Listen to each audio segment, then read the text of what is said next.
Shalom semua, seperti minggu-minggu yang lalu, di minggu ini saya juga hanya akan menambahkan sedikit dari pemaparan firman Tuhan yang sudah kita dengarkan, yaitu dari Titus 1, Titus 2 yang sudah dengan sangat baik disampaikan di dalam pelajaran 12 triwulan ketiga dari buku LLB kita. Saya juga akan menambahkan sedikit dari penerapan dari pelajaran ini. Saya akan berkonsentrasi pada Titus 2 ayat 1 sampai 10. Mari kita berangkat dengan mengenali salah satu tema besar di surat Paulus kepada Titus ini, yaitu Paulus menyampaikan pada Titus, beritakanlah apa yang sesuai dengan ajaran yang sehat. Ini ada di Titus 2 ayat yang pertama. Melihat konteks dari surat Paulus kepada Titus ini, maka yang dimaksud dengan ajaran yang sehat adalah ajaran yang sesuai dengan firman Tuhan. Di surat kepada Titus ini, Paulus mengatakan secara tersurat maupun tersirat kepada Titus agar Titus memberitakan ajaran sehat mengenai Allah. Ini ada di pasal 1 ayat 1, 2, dan 3. Ada juga di pasal 2 ayat 11 dan 13. Ada di pasal 3 ayat 4 sampai ayat 7. Juga ajaran sehat mengenai Yesus Kristus. Ini ada di pasal 2 ayat 11, 13, dan 14. Juga ajaran sehat mengenai Roh Kudus. Ini ada di pasal 3 ayat 5 dan 6. Juga ajaran sehat mengenai firman Tuhan. Ini ada di pasal 1 ayat 1, 2, dan 3. Juga ajaran sehat mengenai keselamatan. Ini ada di pasal 3 ayat 4 sampai 7, pasal 2 ayat 11 dan 14. Juga ajaran sehat mengenai perbuatan baik. Ini ada di pasal 1 ayat 16, pasal 2 ayat 7 dan 14, pasal 3 ayat 5 dan 8. Juga ajaran sehat mengenai pemimpin gereja. Ini ada di pasal 1 ayat 5 sampai 9. Dan juga ajaran sehat mengenai perilaku anak-anak Tuhan. Perilaku anak-anak Allah. Ini ada di pasal 2 ayat 2 sampai 12, pasal 3 ayat 1 dan 2. Untuk menunjukkan bahwa di dalam mengikuti amanat agung Tuhan Yesus, di mana Tuhan Yesus mau kita semua memuridkan, di mana di dalam pemuridan antara lain memerlukan arahan tugas yang jelas dari si pemurid kepada murid. Baik si pemurid dan murid harus hidup dalam kebenaran. Saya ingin kita semua untuk dalam kesempatan kali ini mengarahkan perhatian kita kepada beberapa ajaran sehat yang tadi sudah saya sebut. Pertama adalah ajaran sehat mengenai keselamatan. Di dalam pasal 3 ayat 4 sampai 7 yang mana sebelumnya sudah juga disebutkan di pasal 2 ayat 11 dan 14. Firman Tuhan mengatakan secara tersurat dan tersirat bahwa keselamatan adalah karya Allah, adalah karya Yesus Kristus, adalah karya Roh Kudus. Di pasal 3 ayat 4 dan 5 dengan jelas firman Tuhan mengatakan keselamatan adalah atas kemurahan dan kasih dan rahmat Allah kepada manusia. Keselamatan bukan karena perbuatan baik yang telah dilakukan oleh manusia, baik kepada Tuhan ataupun kepada sesama manusia, seperti dicantumkan di dalam firman Tuhan pasal 3 ayat yang kelima. Ajaran sehat yang kedua yang saya ingin kita semua memperhatikan dengan seksama adalah ajaran sehat mengenai perbuatan baik. Di pasal 1 ayat 16.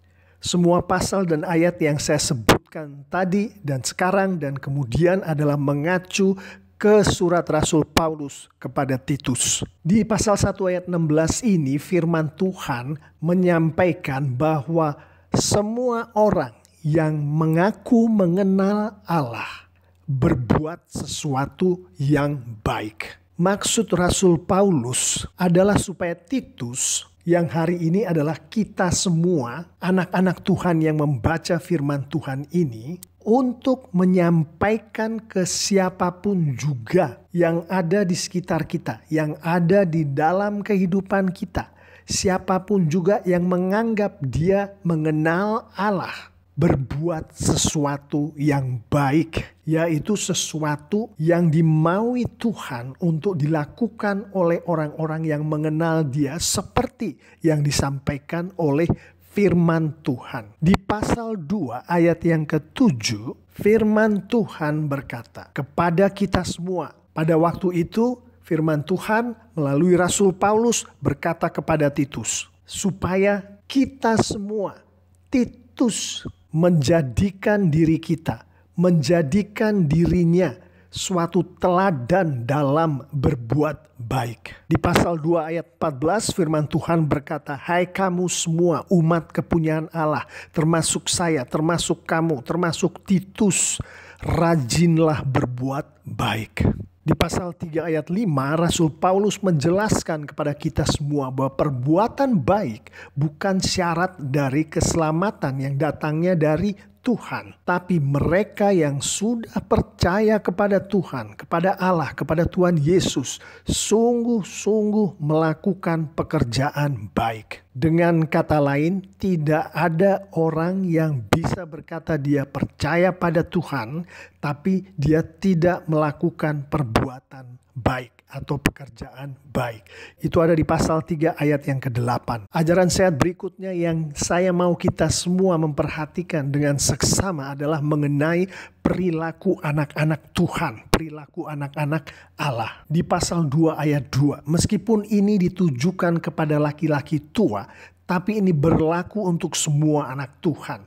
Di mana firman Tuhan mengatakan, hendaklah hidup sederhana, terhormat, bijaksana, sehat dalam iman, dalam kasih, dan dalam ketekunan.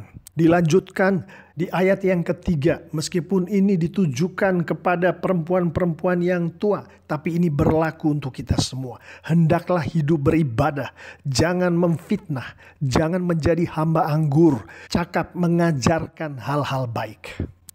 Dilanjutkan ke pasal 2 ayat yang keempat dan 5. Ini juga berlaku kepada semua anak-anak Tuhan. Firman Tuhan mengatakan, mengasihi suami dan anak-anak, bijaksana dan suci, rajin mengatur rumah tangga, baik hati, taat kepada suami. Tentunya bagi suami taat kepada istri. Dilanjutkan ke pasal 2 ayat 6 sampai 8. Firman Tuhan mengatakan, menguasai diri dalam segala hal, menjadi teladan dalam berbuat baik, jujur dan sungguh-sungguh dalam pengajaran, sehat dan tidak bercela dalam kesaksian. Di pasal 2 ayat 9 dan 10, taat kepada Tuhan dalam segala hal, jangan membantah, jangan curang, selalu tulus dan setia. Di pasal 2 ayat yang ke-12, meninggalkan kefasikan dan keinginan duniawi, hidup bijaksana, adil dan beribadah. Di pasal 3 ayat 1, tunduk pada pemerintah dan orang-orang berkuasa.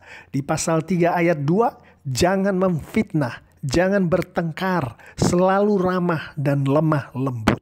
Dengan mengikuti ajaran-ajaran sehat tadi, maka arahan tugas yang jelas dalam pemuritan, maka hidup dalam kebenaran di dalam pemuritan bisa dicapai tentunya dengan urapan dari Roh Kudus, dengan berdoa. Di dalam arahan tugas yang jelas, di surat Rasul Paulus kepada Titus ini dengan jelas dinyatakan tugas Titus, yaitu dari pasal 1 ayat yang ke-5, mengatur apa yang masih perlu diatur. Dari ayat yang sama, menetapkan penatua-penatua di setiap kota. Kemudian dari pasal 2 ayat yang pertama, memberitakan sesuai dengan ajaran sehat. Melihat ajaran-ajaran sehat yang sudah kita bicarakan tadi, terutama ajaran sehat mengenai perilaku anak-anak Allah, maka di dalam pemuritan, si pemurid haruslah mengarahkan murid sesuai dengan firman Tuhan. Sedangkan si murid harus meminta pengarahan kepada si pemurid dengan mengacu ke firman Tuhan. Kalau baik pemurid maupun murid, dua-duanya berpegang pada firman Tuhan, maka kejelasan akan tugas-tugas ada di dalam proses pemuritan itu. Juga baik si pemurid maupun si murid harus hidup dalam kebenaran. Yang dimaksud di sini adalah hidup dalam kebenaran firman Tuhan. Dengan memberitakan ajaran-ajaran yang sehat. Baik mengenai Allah, Yesus Kristus, Roh Kudus, firman Tuhan, keselamatan, perbuatan baik, pemimpin gereja, perilaku anak-anak Allah, maka baik si pemurid maupun murid akan hidup dalam kebenaran, yaitu kebenaran firman Tuhan. Tentunya atas bimbingan dari Roh Kudus, atas urapan dari Roh Kudus, dan dengan berdoa. Dengan demikian Roh Kudus akan memimpin baik si pemurid dan si murid untuk membaca, mengerti, dan melakukan firman Tuhan setiap hari dengan konsisten. Untuk jelasnya, tambahan penerapan untuk pelajaran kali ini adalah bagi si pemurid. Hai pemurid, arahkan muridmu sesuai dengan firman Tuhan, mempergunakan firman Tuhan. Untuk si murid, hai murid, mintalah kepada mentormu, kepada pemuridmu, pengarahan dengan mengacu ke firman Tuhan. Bertanyalah kepada mentormu, mintalah pengarahan dari mentormu dengan kamu sendiri meminta kepada mentormu itu untuk dia menunjukkan kepada kamu melalui firman Tuhan. Jangan keluar dari firman Tuhan, baik bagi si pemurid maupun si murid. Tambahan penerapan yang kedua adalah baik si pemurid maupun si murid membaca, mengerti, dan melakukan firman Tuhanlah secara konsisten setiap hari. Dengan terlebih dahulu memanjatkan doa kepada Tuhan. Mohon urapan dan bimbingan dari Roh Kudusnya setiap hari secara konsisten dan dengan sepenuh hati. Amin.